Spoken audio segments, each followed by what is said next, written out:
Hello guys, welcome my YouTube channel. आज हम second grade का टॉपिक द्विघात समीकरण को पढ़ेंगे। इसकी पहले थ्योरी कंप्लीट करेंगे, उसके बाद में इसके क्वेश्चन सोल्व करेंगे। तो पहले हम इसको देखते हैं द्विघात समीकरण को। आइए शुरू करते हैं। पहले दिया हुआ है बहुपद।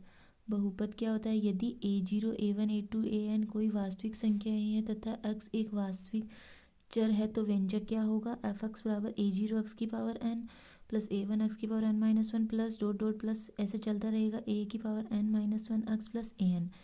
एक्स में एक वास्तविक बहुपद कहलाता है यदि a0 बराबर नॉट इक्वल्स टू 0, तो इसे n घातीय बहुपद कहते हैं। उदाहरण एफ एक्स बराबर एक्स की power 4 minus x square plus 1। तो इसमें हाईएस्ट पावर चर की कितनी है? 4 है। 4 है तो ये 4 घातीय बहुपद है। इसमें कितनी है? 3 है हाईएस्ट, तो 3 घात का हो गया। इसमें 2 है तो 2 घात का बहुपद हो गया। और इसमें वेरिएबल की पावर 1 है तो 1 घातीय हो गया। टिप्पणी: यदि a0 a1 a2 dot dot an समिश्र संख्याएं हो तथा x समिश्र चर हो तो एफ एक्स एक समिश्र बहुपद कहलाता है। फिर है 2 नंबर बहुपद समीकरण। यदि एफ एक्स एक n घातीय बहुपद वास्तविक या समिश्र तो एफ एक्स बराबर 0। चर x में n घातीय बहुपद समीकरण या केवल अप समीकरण कहलाता है।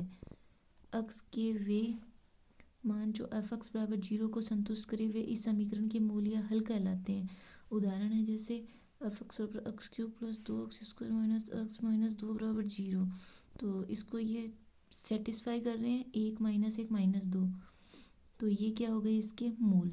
ज्यामितीय रूप में समीकरण एफ एक्स बराबर 0 के वास्तविक मूल वक्र y बराबर एफ एक्स तथा एक्स एक्स के प्रतिच्छेद बिंदुओं के भुजांकी होते हैं। समीकरण के मूलों संबंधित कुछ परिणाम देखिए।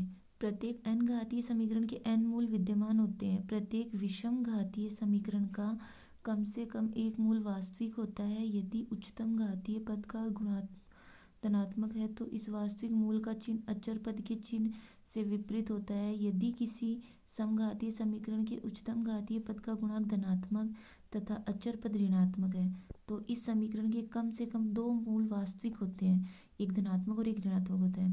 फिर 4 नंबर है, यदि किसी समीकरण में एक ही चिन्ह परिवर्तन है तो इसका केवल एक ही मूल धनात्मक होता है। डेस्कार्टे: यदि किसी समीकरण के सभी पद धनात्मक है तथा इसमें विषम घातीय पद नहीं है तो इसके सभी मूल काल्पनिक होते हैं। फिर 6 नंबर है, प्रत्येक बहुपद समीकरण एफ एक्स बराबर 0 के किन्हीं दो वास्तविक मूलों के मध्य समीकरण एफ डी एक्स बराबर 0 का कम से कम एक वास्तविक मूल सदैव विद्यमान होता है। रूल: यदि एफ एक्स का एक ऐसा वास्तविक बहुपद है कि दो वास्तविक संख्याओं अल्फा बीटा के लिए एफ अल्फा तथा एफ बीटा विपरीत चिन्ह में हो तो समीकरण एफ एक्स बराबर 0 का कम से कम एक मूल अल्फा व बीटा के मध्य विद्यमान होता है। फिर देखते हैं द्विघात व्यंजक। व्यंजक क्या होता है? द्विघात व्यंजक होता है a x square b x plus c रूप का द्विघात बहुपद एक्स में एक द्विघात व्यंजक कहलाता है। 3x square plus 5x plus 1 और x square plus 5x 3x square plus 1 आदि x में एक द्विघात व्यंजक है। टॉपिक का हमारी नाम ही यही है द्विघात समीकरण, तो यहाँ से स्टार्ट होता है। इतनी देर हमने जो पढ़ा था देखा था वो क्या था? बेसिक था। और अब यहाँ से स्टार्ट हो रहा है द्विघात समीकरण। द्विघात समीकरण क्या होता है? जिस समीकरण में अज्ञात राशि की सबसे बड़ी घात 2 हो उसे द्विघात समीकरण कहते हैं। उदाहरण 3x स्क्वायर उदाहरण 3x square minus 5x plus 2 बराबर 0, एक्स स्क्वायर माइनस 8। ये दोनों क्या है? दो घात के समीकरण है तो द्विघात कहलाएंगे। व्यापक रूप क्या होगा इसका? एक चर में द्विघात समीकरण का व्यापक रूप होता है a x square plus b x plus c बराबर 0, जहाँ ए बी सी कोई अचर राशियाँ हैं तथा ए बराबर नॉट इक्वल्स टू 0 है। फिर देखते हैं द्विघात समीकरण के मूल। मान लो a x square plus b x plus c बराबर 0 एक द्विघात समीकरण है। एक्स के वे मान जो इस समीकरण को संतुष्ट करते हैं इसके मूल या हल कहलाते हैं। प्रत्येक द्विघात समीकरण के दो और केवल दो मूल होते हैं। द्विघात में हाईएस्ट पावर 2 होती है इसलिए दो मूल होंगे। द्विघात समीकरण में a x square plus b x plus c बराबर 0 के मूल a x square plus b x plus c के गुणनखंड करके यदि संभव हो या श्रीधराचार्य सूत्र से ज्ञात कर सकते हैं। श्रीधराचार्य सूत्र क्या होता है? एक्स बराबर माइनस का B plus minus under root B square minus 4ac upon 2a। इसे क्या कहते हैं? श्रीधराचार्य सूत्र। अब जैसे एक द्विघात समीकरण है, इसके मूल दिए हुए हैं तो हम करेंगे, इसके गुणनखंड करेंगे, फिर इनके बराबर 0 करेंगे तो क्या आ जाएंगे, x का वैल्यू आ जाएंगे और वही क्या रहेगा, रूट रहेगा। उदाहरण नंबर 2, द्विघात समीकरण 2x² माइनस 13x प्लस 15 बराबर 0 के मूल 5 तथा 3/2 है। तो अब इसके फैक्टर करने थे तो हम इसको श्रीधराचार्य सूत्र से भी कर सकते हैं। श्रीधराचार्य सूत्र x बराबर -b plus minus under b² minus 4ac/2 तो इसमें हम इसकी वैल्यू पुट किए तो ये आंसर आ गए 5 और 3/2। यदि ax² plus bx plus c बराबर 0 को x के 2 से अधिक विभिन्न मान संतुष्ट करते हैं तो ये एक सर्वसमीका होती है। द्विघात समीकरण के मूलों के लक्षण, द्विघात समीकरण के मूल क्या होते हैं, यहाँ बीच में प्लस माइनस होता है तो एक बार प्लस यूज़ करेंगे, दूसरी बार माइनस यूज़ करेंगे तो -b plus under b² minus 4ac/2 है तथा -b minus under b² minus 4ac/2a। तो ये हुआ है। अब नेक्स्ट पार्ट इसका देख रहे हैं आगे का पेज पे। मूलों को देखने से स्पष्ट होता है कि इन मूलों की प्रकृति कर्णी चिन्ह के अंदर के व्यंजक b² माइनस 4ac पर निर्भर करती है। यह व्यंजक समीकरण का विवेचक कहलाता है जिसे प्राय d से व्यक्त करते हैं। हम देखते हैं कि यदि a b c belongs to q तो कंडीशन क्या रहेगी इसकी, b² minus 4ac greater than 0 अगर होगा तो क्या होगा, दोनों मूल वास्तविक और असमान रहेंगे। b² minus 4ac greater than 0 तथा पूर्ण वर्ग रहेगा तो क्या होगा, दोनों मूल परिमेय तथा असमान रहेंगे।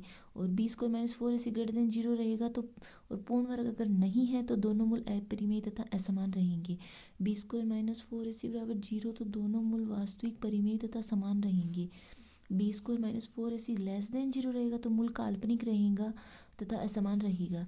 उदाहरण है जैसे देखते हैं 2x² माइनस 9x प्लस 7 बराबर 0 के लिए हमें देखना है तो b² माइनस 4ac में वैल्यू पुट करेंगे, वैल्यू पुट की तो आंसर मिला 25। ये क्या पूर्ण वर्ग है तो मूल परिमेय और असमान रहेगा।